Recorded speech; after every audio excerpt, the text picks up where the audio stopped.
May good news ako sa inyo.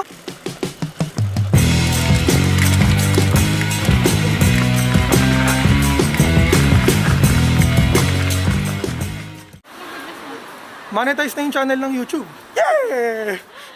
Tagal na namin alam. Hindi Hindi ko na-expect yun na sobrang bilis. After 5 months lang na monetize yung yung YouTube channel ko. Bali ngayon, maghahanap muna kami ng kakainan namin kasi hindi pa kami nagla-lunch eh. Anong oras na?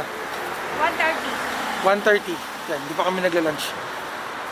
Maraming salamat pala dun sa lahat ng mga sumusuporta sa channel na to. Kahit na joke yung pangalan, Kamote Bike Workshop, pero ang daming sumusuporta. So maraming salamat. Na sobrang unexpected talaga nun eh. Kasi hindi ko naman in-expect na dadami yung subs, tapos mamamonetize ako ng ganun kabilis. Since hindi rin naman ako araw-araw nag-upload ng videos, once a week lang, minsan twice, depende sa time. Masaya ka ba? Monetize na yung channel ko. Kasi kakain na naman. Sige. Bukod doon, naglili kami ngayong mag-asawa sa kebab. Kung di nyo alam kung ano yung kebab, yun yung shawarma. Yun, shawarma yun sa Pilipinas. Yun ang gusto namin kainin ngayon.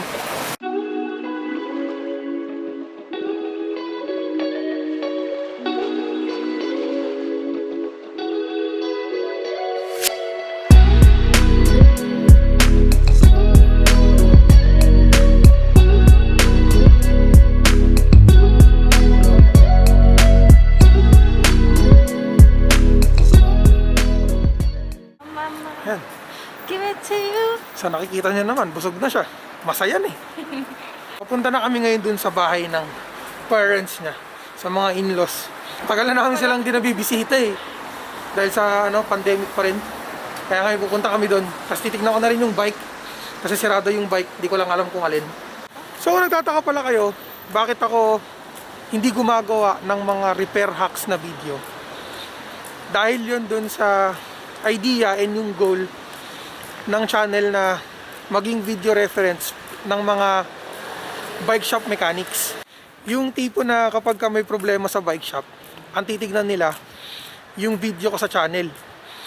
Kaya ang ginagawa ko, yung step by step na procedure na by the book, pati yung mga tamang tools na ginagamit para dun sa trabaho. Syempre, bukod yun dun sa evil plan ko ng world domination. So dun sa style ng video na ganun, yung hindi repair hacks, nagbe-benefits din doon yung mga home bike mechanics. Syempre, nakikita nila yung tamang procedure. Ultimo, yung torque settings saka yung mga torque rating, sinasabi ko. Yun yung reason kung bakit hanggang ngayon wala pa rin akong bike repair hack na video. Kasi hindi yun yung goal ng channel eh. And isa pa, against din ako dun sa paggamit mo ng maling tool para sa trabaho. Kasi nakakasira yun ng bike. And walang may gusto nun. So dahil monetize na rin pala yung video ko, kailangan kong i-step up yung video na ginagawa ko. Kaya ngayon, kahit na hindi ko gusto, hindi naman sa hindi ko gusto, pero gamit ko ngayon yung gimbal para sa super stable na walking shots. So yung selfie stick ko, yung gimbal ko.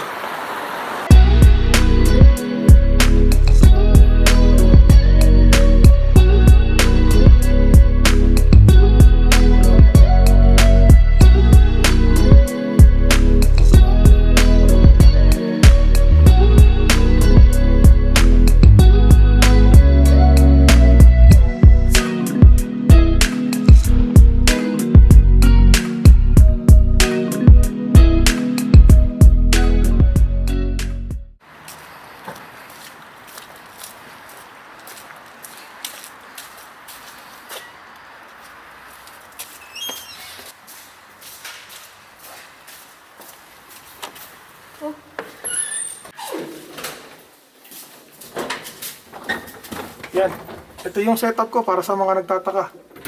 Ito yung ito yung vlog setup ko. What you thinks?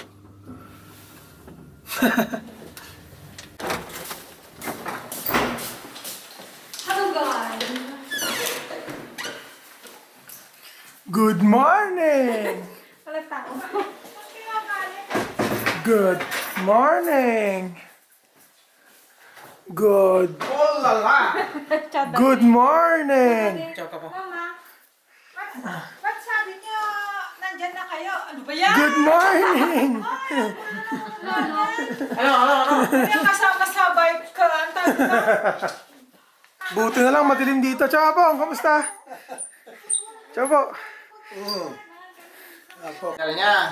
So ito, papalitan. O, tanggalin na yan. Ito naman kasi napulot ko sa trabaho.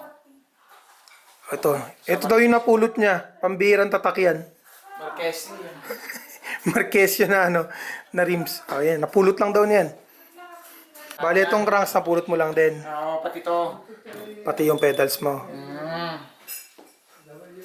At yung dami kong, marami akong ganito. So tatapon mo na to. Yan ang kakabit ko dun sa puti. Ayun, kasi mas bagay ito eh. Oo nga, para puti lahat. Oo, yun, mas bagay Puti ito. at black, puti at black. Yung isa yung itapon mo, yung pangit. Bali ito, yan yung ilalagay dun sa bike na yun. Papalitan namin yung nakakabit, ito yung ilalagay namin. Kasi itatapon na daw tong frame nito. Yan, itatapon na yung frame na yan. Tapos ililipat yung gulong, yung cranks dun sa kabilang bike. Mas bagay sa akin yung pink. Pangkabilak. Mas gusto ko yung pink. Pangkabilak. Ito yung sa tingin kong mas bagay dito eh.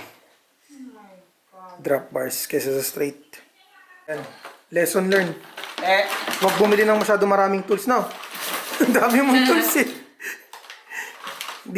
Hindi mo na makita kung nasa yung crank arm puller mo.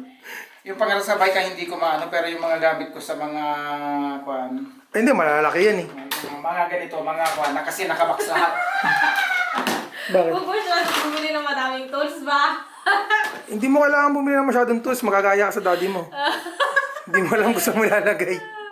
Wala kami magagawa kasi hindi namin makita yung tools. Kaya kung nagustuhan mo video na to, check mo yung mga ibang vlog videos ko. Yeah! See you sa susunod na video. Then, rock and roll.